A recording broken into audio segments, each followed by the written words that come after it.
우리가 잘 알고 있는 시편 90편 10절에 이런 말씀이 있습니다. 우리의 연수가 70이고 강건하면 80이라도 그 연수의 자랑은 슬픔과 수고와 슬픔뿐이라고 말씀을 하고 있습니다. 앉아 계신 분들 보니까 비슷한 연수인 것 같습니다. 70이 되신 분도 있고 80을 향하여 달려가시는 분들도 있고, 근데 중요한 것은 죽음이 우리 앞에 가까이 와 있다라고 아무도 잘 생각하지 않습니다. 누구나 오래 살 것이다라고 생각을 하고 살아가죠. 당장 우리가 이 예배를 드리고 길을 나서는 순간 우리 눈앞에 사고가 일어날 수도 있고, 우리가 상상할 수 없는, 상상하기 싫은 일들이 우리 눈앞에 펼쳐질 수 있습니다. 그런데 우리가 그런 생각들을 하지 않는 거죠. 사고는 나와 상관없고 죽음은 나와 상관없고 우리는 영원히 살 것 같은 그런 존재로 우리가 생각하며 삶을 살아갑니다. 근데 성경이 우리에게 말씀하고 있는 것이 무엇이냐면, 우리의 연수가 70이요 강건하면 80이라도 그 연수의 자랑은 수고와 슬픔뿐이요. 근데 무엇이라고 이야기합니까? 그 세월이 신속히 화살과 같이 간다라고 이야기를 합니다. 그 화살 시위가 우리의 손에서 놓여지는 그 순간 이미 관역에 그 화살은 박혀버리는 것이죠. 우리의 삶이, 우리의 시간이, 우리의 세월이 그렇다라는 것입니다. 그러면서 무엇이라고 이야기하고 있습니까? 우리가 자랑할 것은 돈이요, 우리가 자랑할 것은 권력이 아니라 그 어떤 것도 아니고 수고와 슬픔밖에 없다라고 이야기를 하고 있습니다. 인생에서 자랑할 것이 수고와 슬픔밖에 없다. 안타까운 일이죠. 왜 그렇습니까? 이 땅에서의 삶이 우리가 아무리 잘 산다라고 할지라도 제약된 삶이기 때문입니다. 제약된 삶을 살아가는 인간이 그래서 추구하는 것이 무엇입니까? 바로 성화의 삶입니다. 그래서 때때로 우리는 이 땅을 살아가면서 천국을 추구하기도 하고 천국을 소망하면서 그렇게 살아갑니다. 그러면서 어느 순간 죽음이 우리 눈앞에 와 있게 되어지는 거죠. 그런 생각을 한번 해보신 적 있으십니까? 내가 죽었을 때 나의 비문에 어떤 글귀가 쓰였으면 좋겠는가 한번 생각해 보신 적 있으십니까? 잘 없으시죠? 왜냐하면 우리가 다 죽음을 묵상하지 않기 때문입니다. 성경은 진정한 그리스도인이라면 죽음을 가까이 해야 한다라고 생각을 합니다. 말씀을 하고 있습니다. 왜 그리스도인이 죽음을 가까이 하고 죽음을 묵상해야만 합니까? 죽음이 바로 천국을 향하여 가는 길이기 때문입니다. 근데 아이러니하게 우리는 이 죽음을 두려워합니다. 천국을 향해서 제약된 인간이 갈 수 있는 유일한 길이 죽음임에도 불구하고 우리는 이 죽음을 두려워합니다. 왜입니까? 우리의 삶 속에 여전히 제약성이 있기 때문입니다. 제약된 본성, 제약된 그 본질이 우리 안에 있기 때문에 죽음 자체가 두려워지는 거죠. 그러나 이 죽음을 통하지 아니하고서는 우리가 천국에 나아갈 수 없습니다. 그 묵상을 여러분들이 오늘 또 한 주간의 삶 속에서 깊은 묵상이 있었으면 좋겠습니다. 여러분들의 비문에 그래서 어떤 글귀가 쓰였으면 좋겠습니까? 인생을 살면서 내 삶이 이제 마무리되어졌습니다. 자이든 타이든 우리의 비문에 어떤 한 글귀가 쓰여지게 될 텐데 어떤 글귀가 여러분들의 비석에 쓰여졌으면 좋겠습니까? 오늘 본문 속에 한 여성이 등장합니다. 우리가 잘 알고 있는 한나라는 이 여자입니다. 아마도 모르긴 몰라도 한나의 비석에는 이런 글귀가 쓰였을 것입니다. 기도하던 여자라. 굉장히 의미 심중한 이야기죠. 기도하던 여자라. 성경은 이 한나에 대해서 자세히 설명을 하고 있습니다. 사무엘상이 사실은 굉장히 재미난 이야기를 가지고 있는 성경이기도 한데, 사무엘상 1장을 우리가 가만히 살펴보게 되면 사무엘상 1장은 엘가나의 가문에 대해서 소개를 하고 있습니다.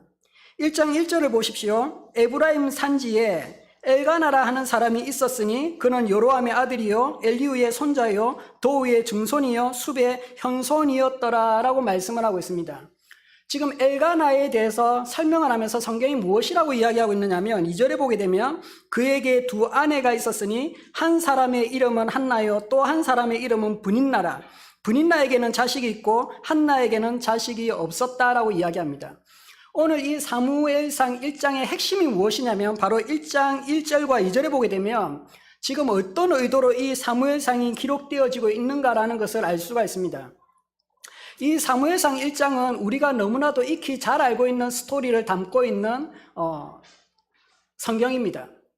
우리가 오늘 이 사무엘상 1장을 잘 살펴보지 않더라도 집에 가서 TV를 켜서 TV 드라마를 보면 드라마의 주된 이 줄거리가 바로 이 사무엘상 1장에 나타나고 있는 줄거리입니다.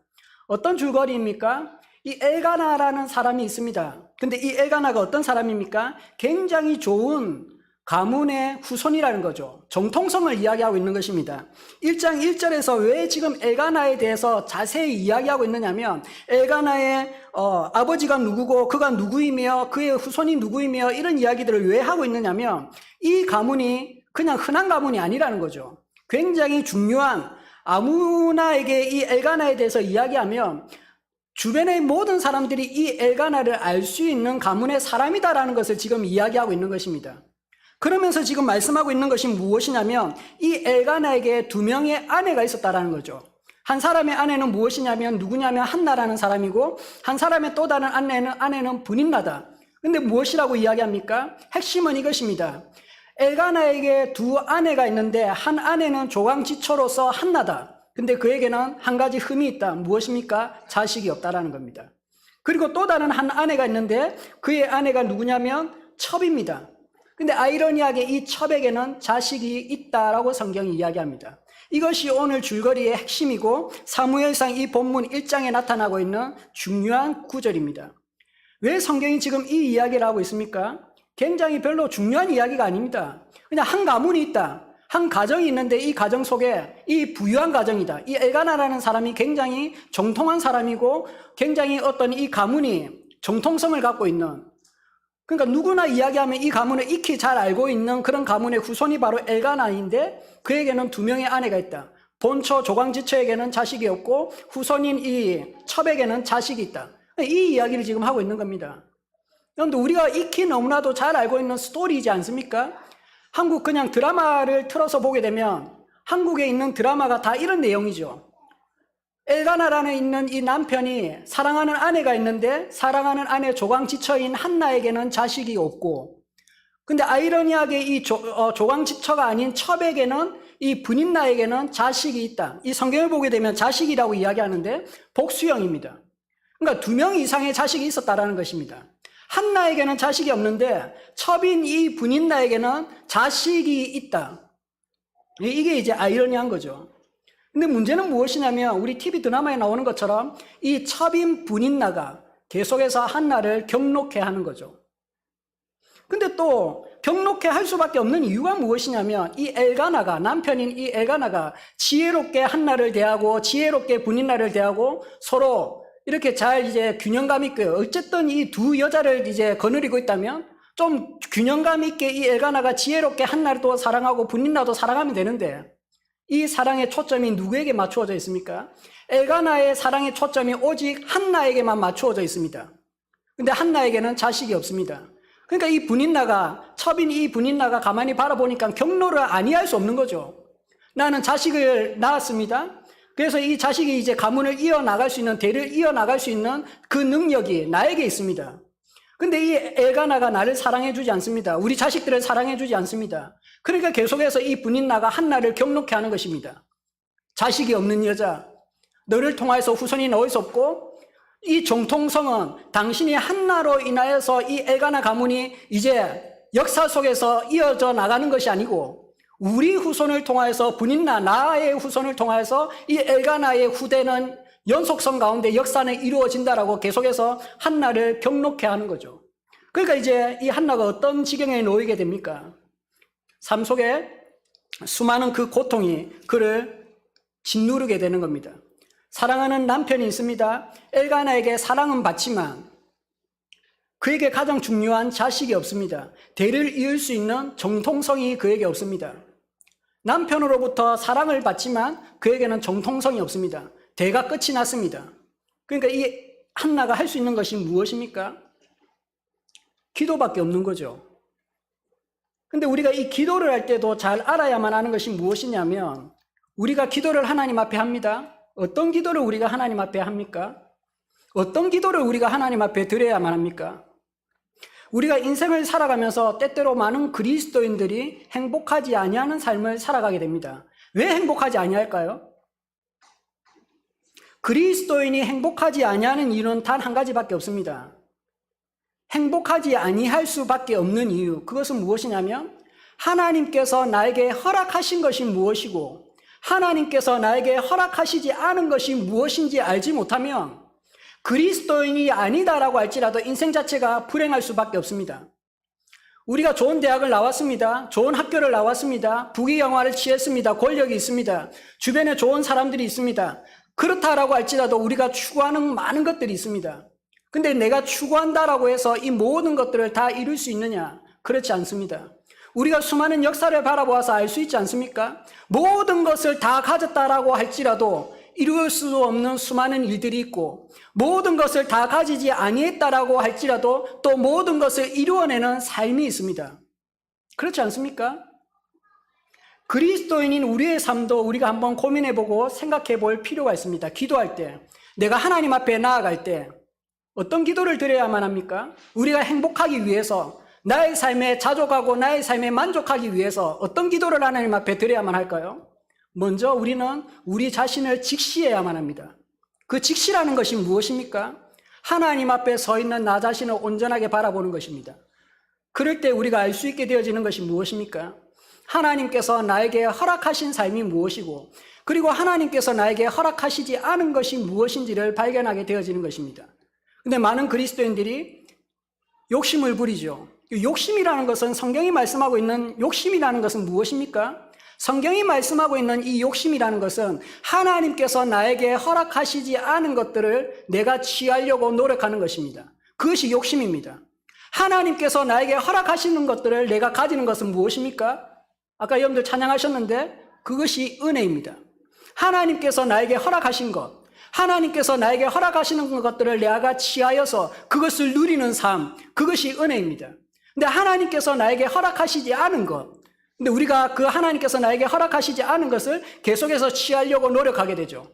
하나님께서 나에게 허락하시지 않았기 때문에 취하기가 쉽지 않습니다. 그러니까 어떻게 해야만 합니까? 그리스도인임에도 불구하고 거짓을 일삼을 수밖에 없고, 하나님의 방법이 아닌 세상의 방법을 사용할 수밖에 없습니다.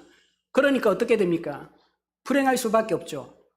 내가 가지려고 해서 가졌는데도 하나님께서 나에게 허락하신 것이 아닙니다. 거짓을 일삼으면서 세상의 권력을 추구하면서 세상의 권력들을 사용해서 더러운 힘으로 우리가 그러한 것들을 뺏어오는 거죠. 그러니까 거기에 은혜가 없고 여전히 우리는 그것을 취하였지만 분행할 수밖에 없는 것입니다. 오늘 한나의 삶이 바로 그것입니다. 한나 앞에 놓여 있는 것이 무엇입니까? 인생의 고통이죠. 그 시대적인 상황을 생각해 보면 여자가 아이를 낳지 못한다라는 것이 가장 큰 고통이지 않습니까? 조선시대만 해도 그랬는데 이 한나의 시대 3500년 전의 이 역사 속에서는 더더욱 그렇죠. 정통성이 가장 중요한데, 근데 이 한나가 조강지처임에도 불구하고 정통성이 없습니다. 대를 이을 수 없는 존재입니다. 그러니까 계속해서 이 한나는 부귀영화가 있고 좋은 가문에 조강지처로 들어와 있지만, 또 더 나아가서 사랑하는 이 남편이 자기 자신을 사랑해 주고는 있지만 여전히 그에게는 부족한 것이 있습니다. 채워지지 아니하는 부족함이 있죠. 한나가 직시하고 알고 있는 것이 무엇입니까? 하나님께서 나에게 자식을 허락하시지 않았다라는 겁니다. 직시죠. 하나님 앞에서 자기 자신을 바라봅니다. 하나님께서 이 분인 나에게는 수많은 자식들을 허락해 주셨는데 여전히 나에게는 이 자식을 허락해 주시지 않았다. 그러니까 이제 하나님 앞에 자기 자신이 나아가는 거죠. 질문을 해야 되는 거죠. 하나님께서 자식을 나에게 주실 것인지 주시지 않을 것인지, 이것이 나에게 하나님께서 허락하신 은혜인지 허락하시지 아니한 은혜인지. 그래서 무엇이라고 이야기합니까? 10절에 보게 되면 이렇게 이야기합니다. 한나가 왜 괴롭습니까? 한나가 마음이 괴로워서 여호와께 기도하고 통곡하며. 그에게 있는 것은 무엇입니까? 괴로움입니다. 마음이 괴로워서 여호와께 기도하고 통곡하며. 분인나가 계속해서 자기 자신을 격노하게 하죠. 비교 대상이 되어지는 것 아닙니까? 엘가나에게 계속해서 사랑을 받지만 가장 중요한 자식이 없다. 자식을 가지고 싶지만 엘가나가 계속해서 그를 사랑하고 합방을 하지만 여전히 계속해서 아이는 잉태되지 않습니다. 왜입니까? 앞에 보게 되면 성경이 무엇이라고 분명하게 말씀을 하고 있습니까? 하나님께서 한나에게 자식을 허락하시지 않았다라고 이야기합니다. 성경이 분명하게 이야기하죠. 한나에게 하나님께서 자식을 허락하시지 않았다. 그의 마음속에 무엇이 있습니까? 통곡이 있죠. 괴로움이 있죠. 고통이죠. 근데 이 고통의 문제 앞에서 한나가 자기 자신을 대면하고 자기 자신을 직시합니다. 한나가 대면하고 있는 자기 자신의 정체성이 무엇입니까? 나의 정체성은 무엇입니까? 여러분들의 정체성은 무엇입니까? 나의 정체성은 선교사이기도 하고, 선교사이기 전에 목사이기도 하고, 목사이기 이전에 그리스도인이기도 하고, 그리스도인이기 이전에 한 가정의 남편이기도 합니다. 이게 나의 정체성입니다. 그러니까 이 사람하고 이야기하면 이 사람이 누구인지 우리가 알게 되어지는 것, 그것이 바로 정체성이죠. 그러니까 이성호 목사님 하면 이성호 목사라는 것은 그의 정체성의 한 부분이죠. 우리가 수많은 이 목사님의 이미지를 떠올릴 때에 생각하게 되어지는 것, 선한 사람이다, 아니면 사랑이 많은 사람이다, 뭐 기타 여러 가지의 것들, 그것이 바로 그의 정체성이죠. 이것 하면 떠오르게 되어지는, 성동교회 하면 떠오르게 되어지는, 성동교회의 정체성이 무엇입니까? 아무것도 안 떠오릅니까? 이러면 굉장히 위험한 겁니다. 그렇죠. 존재하는데 존재하지 아니하는 건, 그건 정체성이 없는 거죠. 그러니까 성동교회 하면 떠오르게 되어지는 생각, 이미지, 그것이 바로 성동교회의 정체성입니다. 여러분들의 정체성이 그런 것들이겠죠. 그러니까 우리가 수많은 그리스도인들이, 수많은 사람들이 자기 자신을 직시하지 못하고 살아갑니다.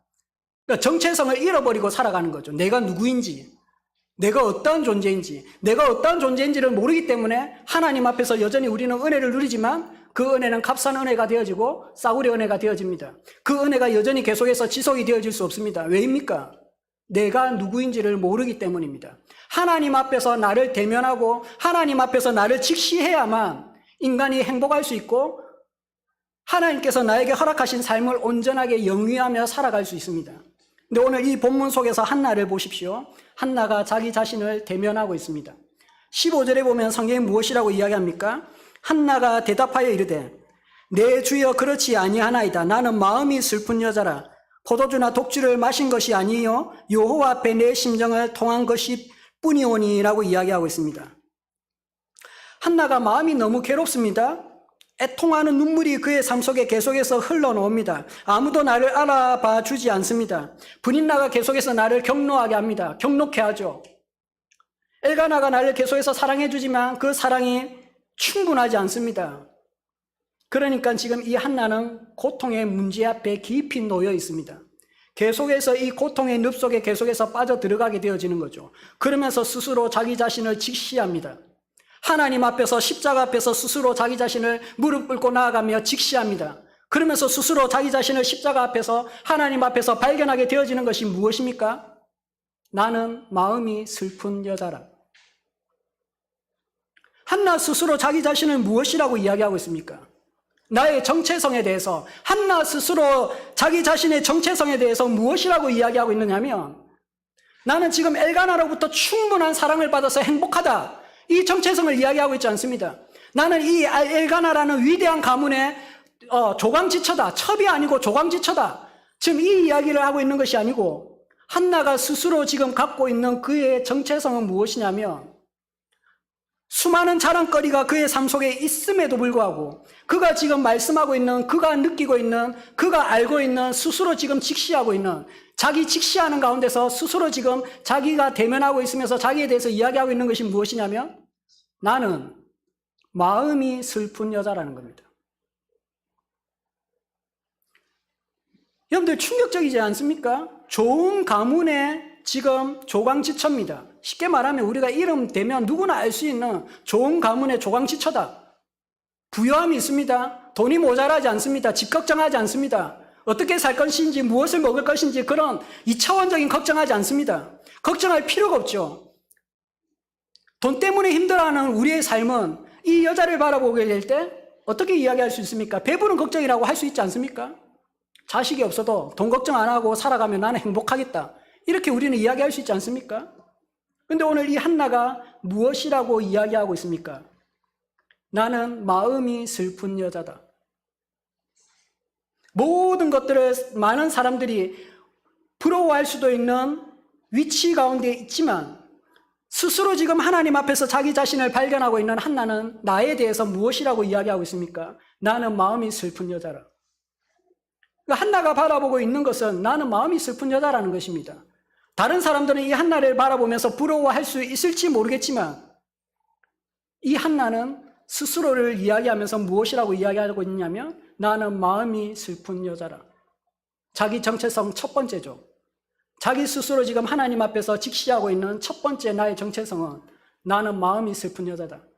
근데 한나의 삶이 여기에서 끝이 나는 것이 아니죠. 그냥 나는 마음이 슬픈 여자다라고 끝이 나버리면 성경이 비통하고 애통이죠. 한나의 삶이 애통하는 삶으로 끝이 나버릴 수밖에 없습니다. 한나의 삶이 우울증 투성이죠.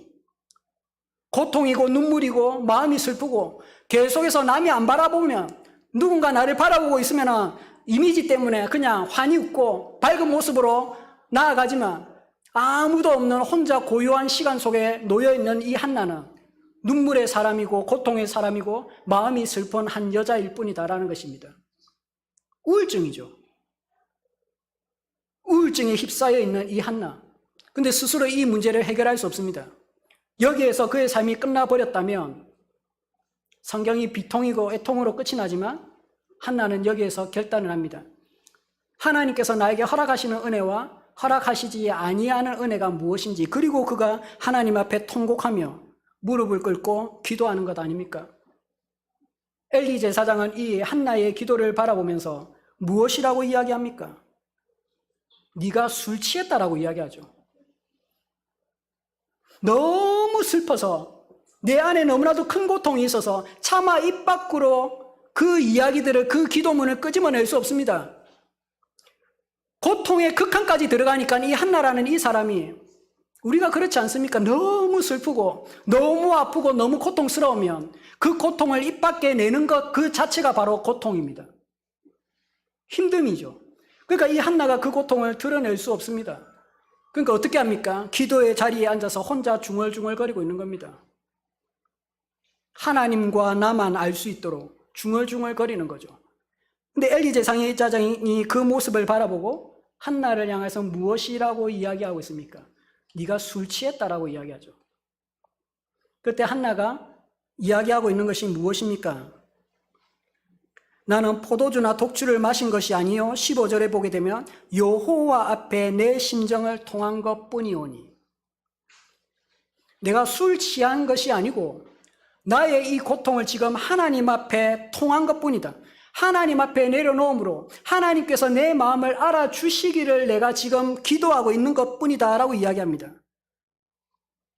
그 이야기를 들을 때 엘리가 그를 축복하죠. 그리고 26절에 보게 되면 한나가 이렇게 이야기를 하고 있습니다. 26절에 보게 되면 한나가 이르되 내 주여 당신의 사심으로 맹세하나이다. 나는 여기서 내 주 당신 곁에 서서 여호와께 기도하던 여자라. 한나의 정체성을 우리가 또 여기에서 발견할 수 있는데, 한나의 정체성이 나는 마음이 슬픈 여자다. 자기 직시에서 끝이 나지 아니하고 자기애죠. 자기애에 빠지는 것에서 끝이 나지 아니하고, 두 번째는 무엇입니까? 한나가 스스로 자기에 대해서 이야기할 때 나는 하나님께 기도하던 여자다라고 이야기하고 있습니다. 이것이 한나의 힘이고 이것이 한나의 능력이지 않습니까? 고통의 문제 앞에서, 그냥 이 인생의 문제 앞에서 그냥 하나님 앞에 눈물 흘리다가 끝을 내버린 것이 아니고 스스로 기도하던 여자다라고 이야기하면서 기도의 응답, 기도의 결실의 열매를 맺게 되어지는 그의 인생. 어쩌면 그래서 한나의 비문에는 이렇게 적혀 있었을지도 모릅니다. 기도의 사람 여기 잠들다. 한나 기도하던 여자라. 우리의 비석에는 이런데 어떤 글귀가 쓰였으면 좋겠습니까? 헌신예배를 우리가 드리고 있는데, 사실 헌신예배는 신앙생활을 좀 오래 하셨던 분이라고 한다면 헌신예배는 수십 차례 수백 차례 드리죠. 무엇이 헌신입니까? 우리는 헌신을 이야기할 때마다 꼭 무언가를 하는 것에 초점을 둡니다. 무언가를 해내는 것. 근데 어찌 보면 이 헌신이라는 것이 무언가를 해내는 것도 중요하지만 어찌 보면 그 자리를 지키고 있는 것이 헌신일지도 모릅니다.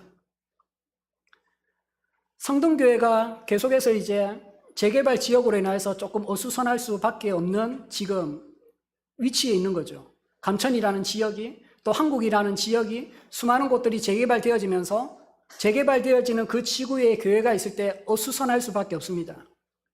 많은 사람들이 떠나가기도 하고 떠나가는 사람보다는 들어오는 사람은 없습니다. 교회는 아이러니하게 거기에서 시험에 들기도 하죠. 그런데도 불구하고 여전히 어려운 시절을 보내면서 그 자리를 지키고 있는 사람들이 있습니다. 기도의 자리를 지키고 예배의 자리를 지키고 찬양의 자리에 앉아서 지키고 있는 사람들이 있습니다. 어찌 보면 그것이 헌신이 아니겠습니까? 잠언에 보면 노인의 면류관이 무엇이라고 이야기하고 있습니까? 아이러니하게 여기에 백발이 없으신데 노인의 면류관에 대해서 성경이 무엇이라고 이야기하고 있느냐면 노인의 면류관은 백발이라고 이야기합니다.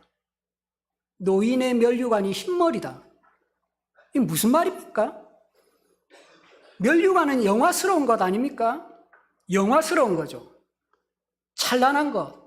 내 인생에서 가장 자랑하고 싶은 것. 그것이 면류관이지 않습니까? 근데 노인의 자랑이 백발이라고 이야기합니다. 무슨 말입니까? 흰머리가 왜 자랑이 되어집니까? 수많은 인생의 역사들을 버티고 그 세월들을 겪고 그 시절들을 버텨내었다라는 거죠. 전쟁을 이겨내고 전쟁을 버티고 먹을 것 없고 입을 것이 없는데 그 시절들을 버텨냈다. 내구성 아닙니까? 그 힘든 시절들을 버텨냈다. 교회 안에서도 수많은 분란들이 일어나고 문제가 생기고 깨어지고 쪼개지고 부서지고 교회가 분란이 일어나고 또 다른 교회로 나뉘어지고 또 재개발되어지고 막 그러는 가운데서도 여전히 그 자리를 지키고 있는 흰머리들.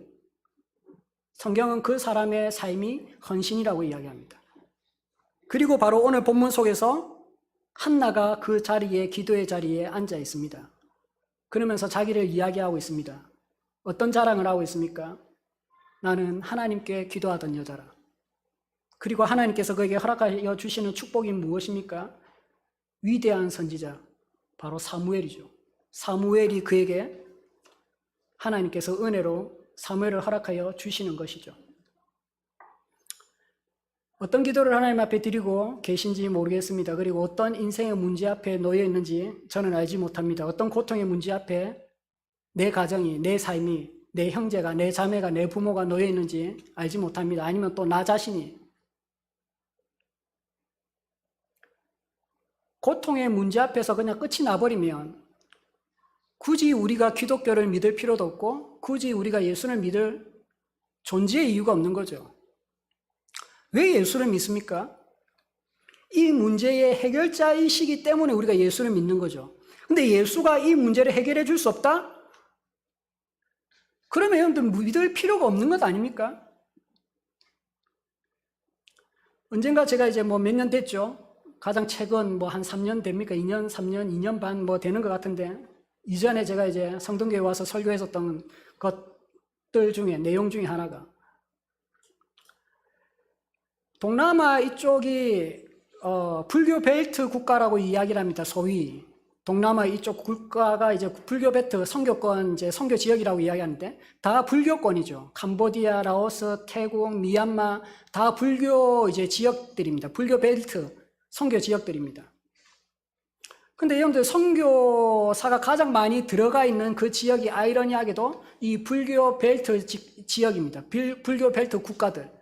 그러니까 미얀마, 캄보디아, 태국, 특별히 태국, 대한민국에서 선교사가 가장 많이 파송되어 있는 국가들이죠. 지역들이죠.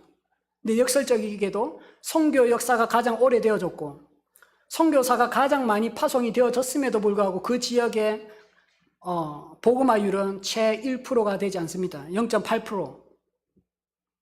왜일까요? 많은 문제가 많은 이야기거리들이 있겠지만 가장 중요한 핵심은 무엇이냐면 천국을 이야기하는 선교사의 삶이나 불교를 우리가 믿으면서 내가 부처가 되겠다라고 하는 부처의 삶이나 정체성이 틀리지 않는 겁니다. 정체성이 틀리지 않는다라는 것은 굳이 내가 예수를 믿는 거나 내가 부처가 되어지는 것이나 차이가 없는 거죠.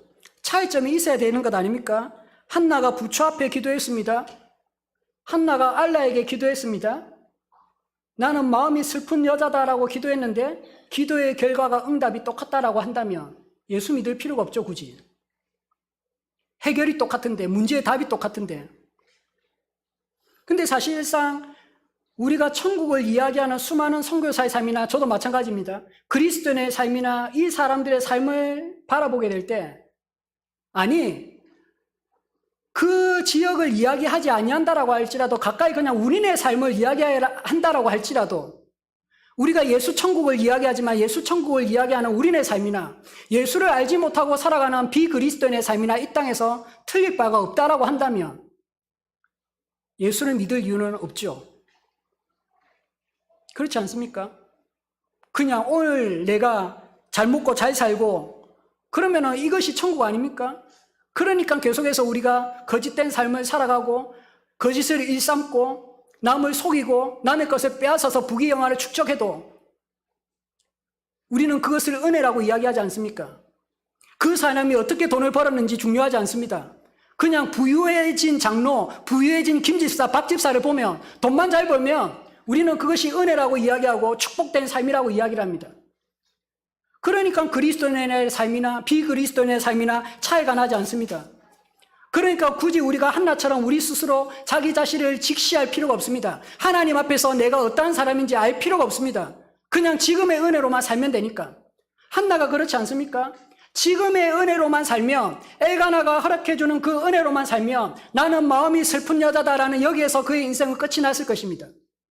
한편으로는 나는 마음이 슬픈 여자이지만 그러나 내 삶 속에 수많은 부귀영화가 있고 많은 것들을 누리면서 부족하지 않은 인생, 벤츠를 타고 다니고 좋은 옷을 입고 명품으로 도배하지만 그럼에도 불구하고 수많은 사람들은 나를 부러워하는 사람. 어찌 보면 우리의 삶이 그것이 행복 아닙니까? 근데 한나의 삶이 여기에서 끝이 나지 않았다는 거죠. 그것보다 더 중요한 가치, 그게 무엇입니까? 하나님 앞에 내가 어떠한 존재인지를 직시하는 겁니다.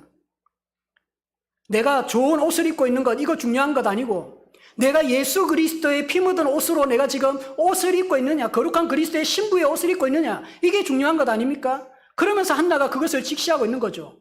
비싼 옷을 입고 있는 나 자신을 바라보는 것이 아니라 그리스도의 피 묻은 십자가의 그 신부의 옷을 내가 지금 입고 있는가? 그러면서 그것을 바라보니까 나는 어떠한 존재입니까? 불쌍한 존재죠. 그러면서 애통함으로 이제 더 나아가서 더 깊은 자기 대면을 합니다. 1차적인 저차원적인 자기 대면이 아니라 좀 더 고차원적인 하나님 앞에서 자기 대면을 합니다. 나는 하나님 앞에서 마음이 슬픈 여자이고,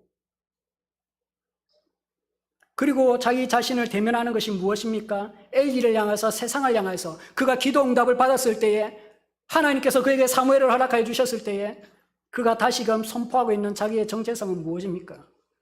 나는 하나님 앞에 기도했던 여자다라는 것입니다. 기도했으므로 이 문제를 안고 이 고통의 문제 앞에서 그냥 끝나버린 인생이 아니고 한번 기도하다가 아이고 아닌가 보다, 하나님께서 지금 당장 응답해 주시지 않는구나, 여기에서 끝이 나지 아니하고 하나님께서 나에게 허락하여 주신 그 은혜를 깊이 사모하고 하나님께서 이 사무엘을 나에게 허락하여 주실 은혜가 나의 삶에, 내 가정에, 내 인생에 있다라는 것을 알고, 그리고 하나님 앞에서 하나님께서 나에게 허락하여 주실 더 큰 은혜를 기도하면서 기대하면서 나아가는 거죠. 그랬기 때문에 그가 스스로 하나님 앞에서 세상을 향하여서 선포할 수 있는 것이 무엇입니까? 나는 하나님께 기도하던 여자다라는 것입니다. 한나가 계속 해야 되는 것은 무엇입니까? 돈 많습니다. 엘가나가 그냥 부유합니다. 그냥 이야기만 하면 그 가문을 알 수 있는, 누구나 그 시대상 속에서 이 엘가나라는 가문을 이야기하면 누구나 알 수 있는 사람. 그러면 이 한나가 지금 찾아가야 되는 대상은 누굽니까? 그리스도가 아니죠. 하나님이 아니죠. 돈 가지고 지금 누구를 찾아가야만 합니까? 유능한 한의사를 찾아가야 되는 것 아닙니까? 유능한 한의사를 찾아가지고 침 맞고 좋은 한약재 지어가지고 조제해서 약을 먹고 그러면서 막혀있는 그 자궁을 뚫어서 A가 잉태되어질 수 있게끔 노력을 취해야 되는 것 아닙니까? 인간적인 노력? 근데 지금 이 한나가 그런 인간적인 노력을 하지 않습니다. 그게 중요한 핵심 포인트입니다. 한나가 하고 있는 인간적인 유일한 노력은 자기 자신을 알고 그리고 이 문제를 해결해 줄 창조자가 누구인지를 알았다라는 거죠. 이 문제는 유능한 한의사가 해결해 줄 수 있는 문제가 아니고 남편이 해결해 줄 수 있는 것이 아니고 힘 있는 가문이 해결해 줄 수 있는 문제가 아니고 창조주 대신 나를 지으신 하나님께서 나의 자궁의 태를 막았기 때문에 나를 지으신 하나님만이 이 문제를 해결하여 주실 수 있다는 것을 알고 그가 지금 붙잡고 있는 것은 오직 유일하신 하나님 한 분밖에 없다는 것입니다. 그리고 그는 기도 응답을 받죠. 그리고 선포합니다. 나는 기도하던 여자라. 오늘 여러분들의 삶 속에 이 문구가 있었으면 좋겠습니다. 성동교회가 나중에 근사하게 멋지게 교회를 건축하고 그 건축하면서 머릿말에 이렇게 쓰였으면 좋겠습니다. 제가 또 이렇게 했다고 그렇게 굳이 다른 말 좋은 말 많은데 쓰실 필요는 없고 우리 교회는 기도했던 교회라. 우리는 기도로 준비하면서 하나님 앞에 성전을 건축하고 기도로 준비하면서 이 어려운 시절들을 다 버텨내었고 기도로 준비하면서 내 머리가 백발이 되어졌지만 이 백발이 면류관이 되어지는 영화로운 것 아닙니까? 우리 자랑이 이것이 되어져야 되죠. 나의 자랑도 내 삶의 자랑도 내 자식이 좋은 스카이대를 나왔다 들어갔다 이런 것 말고 그건 저차원적인 거고 근데 고차원적인 거 우리가 영원한 시간을 살 존재들 아닙니까? 우리의 연수가 70이고 강건하면 80이라도 요새는 좀 100세 시대가 되어져 가지고 다 죽어가는 사람들 과학적으로 막 생명을 붙잡아 놓으면서 인공호흡기 달고 100세를 산다라고 할지라도 곧 인간의 삶은 화살과 같습니다. 죽기 싫지만 죽어야 되는 거죠. 그러면 그때에 우리의 자랑은 무엇이 되어야만 하겠습니까? 말씀을 마무리하려고 합니다. 다 연세가 이제 지긋하시고 기분 나쁘게 들리실지도 모르겠지만 어쨌든 우리의 삶은 삶을 마무리해야 합니다. 저도 마찬가지고 인생은 언젠가는 자이든 타이든 삶을 마무리해야만 합니다. 누군가에 의해서 내 삶이 마무리되어지든 아니든 여러분들은 어떤 인생으로 여러분들의 삶이 마무리되기를 원하십니까? 그리고 무엇을 지금 남은 인생 가운데 추구하기를 원하십니까? 내 남은 삶이 앞으로 얼마인지 우리는 알지 못합니다. 그러나 축복하는 것은 여러분들이 앞으로 살아온 인생보다 앞으로 살아가게 될 그 인생이 1년이든 2년이든 10년이든 20년이든 30년이든 살아온 나날보다 앞으로의 삶이 더 복되고 아름답고 형통하기를 축복합니다. 한나의 삶이 그랬지 않습니까? 사무엘을 기점으로 해서 사무엘 이전에 그의 삶은 고통이고 눈물이고 아픔이고 모든 것을 세상이 볼 때는 다 가진 그냥 조강지처였지만 그러나 그는 여전히 불행하였습니다. 그러나 사무엘 이후의 한나의 삶은 행복 그 자체였죠. 자기 자신을 알고 자기 자신을 하나님 앞에서 십자가 앞에서 대면하고 어느 순간 나는 이제 마음이 슬픈 여자라는 이 고백은 한나의 정체성은 사라집니다. 두 가지 정체성이 있었죠. 근데 어느 순간 하나님을 만난 이 한나가 하나님께로부터 은혜를 누린 이 한나가 그의 정체성에서 암흑기였던 하나의 정체성이 사라집니다. 그게 어떤 정체성입니까? 나는 마음이 슬픈 여자였다라는 이 정체성은 이제 사라지고 그에게 남아있는 유일한 하나의 정체성은 무엇입니까? 기도의 사람이라는 정체성입니다. 여러분들에게도 우리에게도 떠올리기 싫은 또 그런 암흑기가 아마 있을 겁니다. 그 문제를 하나님 앞에 내려놓고 기도하면 해결되어질 줄 믿습니다. 아이러니하게 역설적인 것은 성경은 이 사무엘상 속에서 분인나에 대해서 설명을 하고 소개를 하고 있습니다. 근데 분인나에 대한 소개는 성경은 여기에서 끝을 맺습니다. 분인나의 정체성은 무엇입니까? 2절에 보게 되면 분인나의 정체성은 분인나에게는 자식이 있었다. 이게 그의 정체성입니다.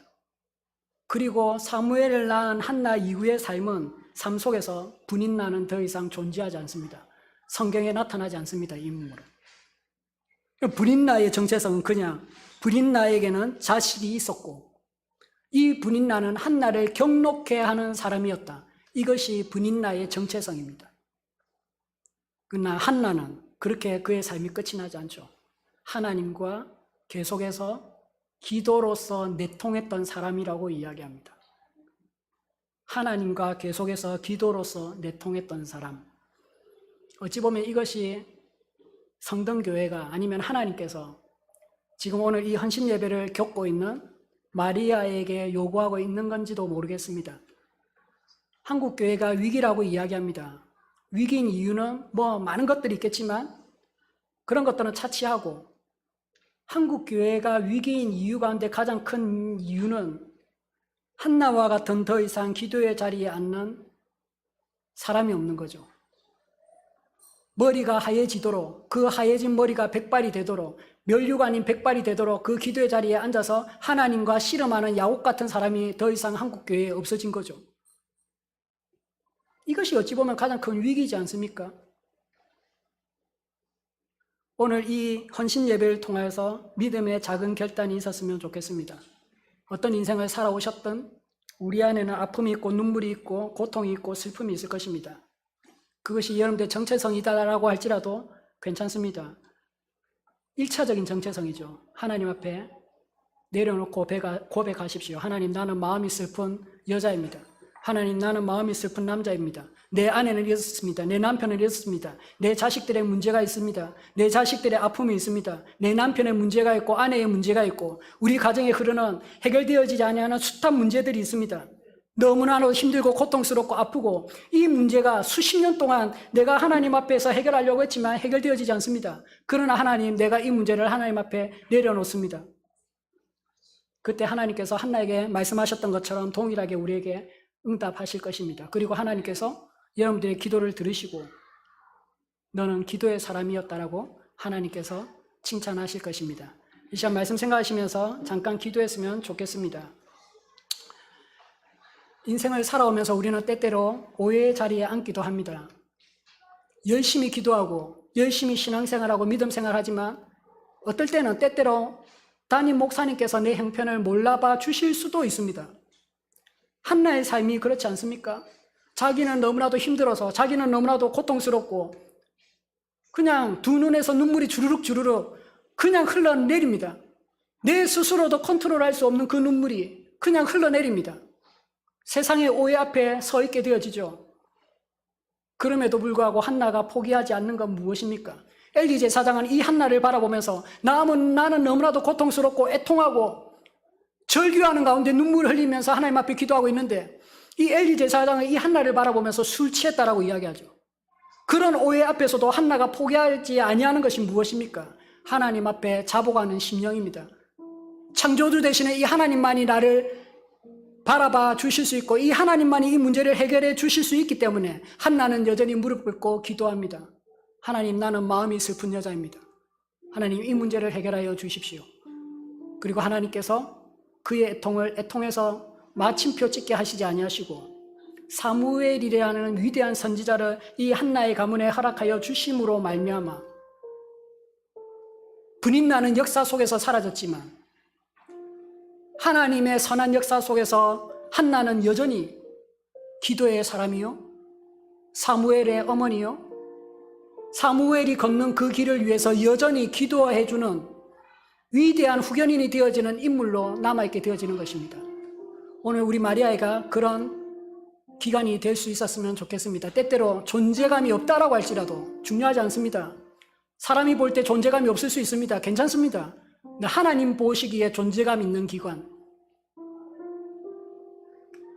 여러분들의 기도로 성동교회는 변화될 것이고 여러분들의 기도로 성동교회는 부흥하게 될 것이고 인간의 역사는 끝이 날 수도 있지만 여러분들의 기도로 하나님의 역사는 계속해서 한나와 같이 사무엘을 통하여서 기록될 것입니다. 오늘 이 예배를 통해서 단 한 가지라도 하나님께서 내 마음에 주신 기도문이 있다면 그 기도문을 놓고 기도하십시다. 하나님께서 들으실 것입니다. 잠깐 우리 짧은 시간이지만 한 1분 정도 하나님 앞에 말씀 생각하시면서 또 헌신의 결단으로 하나님 앞에 기도하며 나아가겠습니다. 기도드리겠습니다.